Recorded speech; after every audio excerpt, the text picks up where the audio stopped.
On retrouve ce soir à Londres Jean Boivin, directeur de l'Institut BlackRock Investment et ancien sous-gouverneur à la Banque du Canada.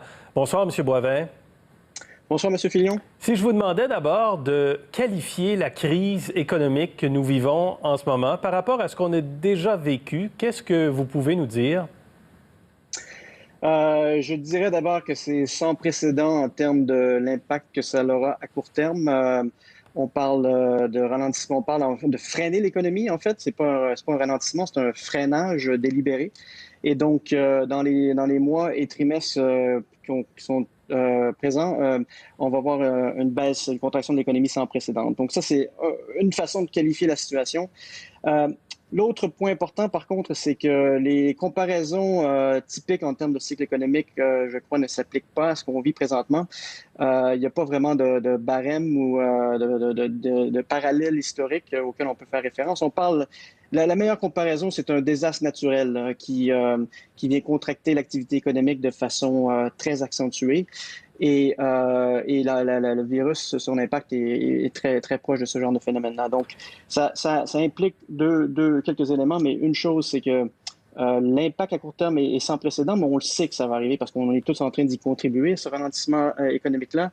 Et donc, l'information qui vient à mesure des jours et des semaines sur l'activité économique est moins importante qu'elle peut être dans un cycle habituel en termes de déterminer ce qui se passe. Donc, c'est très inédit. Ce qui est inédit également, et on va le voir dans un graphique que vous avez préparé, c'est la très forte hausse de l'intervention de la Réserve fédérale qui a racheté notamment beaucoup d'obligations, là. On voit qu'en 2008, on avait un bilan des actifs de la Réserve fédérale de près de 1 000 milliards, qui est monté à près de 5 000 milliards en 2014, mais qui s'en va, selon vos projections, à plus de 11 000 milliards cette année. Nous, on parle de révolution en termes des politiques macroéconomiques qui ont été mises en place globalement, et ça seulement dans l'espace de quelques semaines.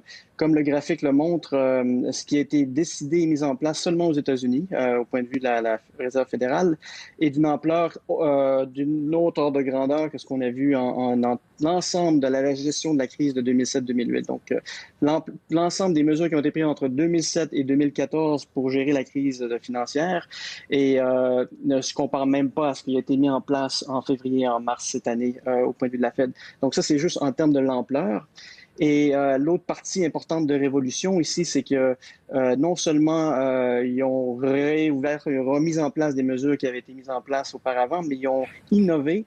Et l'innovation est sans précédent. Donc, on parle de mesures, il y a une grosse partie de cette augmentation-là qu'on voit qui est en fait des mesures qui ont un aspect d'aller plus directement procurer la liquidité aux entités qui en ont besoin dans l'économie et de moins se reposer sur le mécanisme de transmission du secteur financier. Et donc, ça aussi, c'est inédit. Ça soulève un ensemble de questions qu'on va prendre des mois, des années à essayer de déterminer l'ampleur et l'implication, mais c'est effectivement sans précédent une révolution, à la fois en termes de l'ordre de grandeur, mais aussi du type de mesures qui ont été mises en place. Quand on regarde par ailleurs la stimulation fiscale des gouvernements au fil du temps, en 2020, États-Unis, Europe, zone euro, Japon, Chine, on est presque à 6 % du PIB en termes de valeur de stimulation fiscale. En 2009, on n'était même pas à 2 % du PIB. Encore là, c'est une autre évolution, ça. C'est l'augmentation des dépenses budgétaires et des déficits budgétaires qui vont en découler, qui ont été décidés encore une fois au cours de quelques semaines et sans précédent en période de paix. Les comparaisons qu'on devrait prendre pour avoir quelque chose de même ordre de grandeur sont durant la Deuxième Guerre mondiale. Aux États-Unis, certainement. Donc, c'est effectivement d'une ampleur énorme. Et je pense que ça amène un point important pour boucler la boucle avec le point de départ de notre conversation, qui est que la contraction dont on vit est sans précédent. On y participe, on sait ce qui arrive. L'impact va être énorme à court terme. Mais d'autre part, ce qui va être important pour les marchés financiers et pour le bien-être de l'économie à plus long terme, c'est l'impact cumulatif à travers le temps de ces ralentissements économiques-là. Et dans la mesure où on est capable d'empêcher la crise économique, de se transformer en crise financière, on peut arriver en bout de ligne quand même à un coût économique qui va être une ordre de grandeur pas mal inférieure à ce qu'on a vu en 2008. Parce qu'en 2008, ça s'est étendu sur 10 ans et c'est un manque à gagner qui est énorme. Et c'est là que les politiques sans précédent dont on vient de mentionner vont jouer un rôle énorme. Si on arrive effectivement à empêcher une crise financière, on pourrait arriver quand même en bout de ligne à une situation qui est moins profonde que ce qu'on a connu en 2008. C'est intéressant, peut-être même un peu rassurant d'entendre cela jusqu'à un certain point. Est-ce qu'il y a des risques d'inflation importante?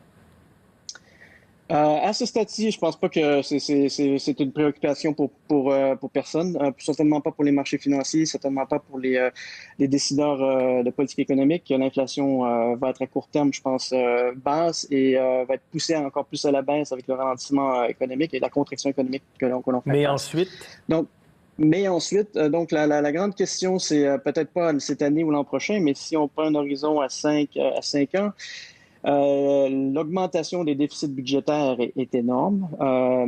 Donc, une fois s'il y a effectivement une reprise économique et un rebond, on va se retrouver avec un stimulus en place qui est énorme. Et l'assouplissement monétaire est sans précédent, comme je l'ai mentionné. Et non seulement il est sans précédent, mais il a un élément de coordination implicite ou explicite entre la politique monétaire et budgétaire qui fait en sorte que ça va peut-être pas être aussi facile de resserrer la politique monétaire lorsque les pressions inflationnistes vont se manifester. Et dans ce contexte-là, les risques d'inflation à moyen terme sont peut-être un peu plus à la hausse, étant donné tout ce qui a été mis en place. Bien, Jean Boivin, à Londres, merci beaucoup. Je vous remercie.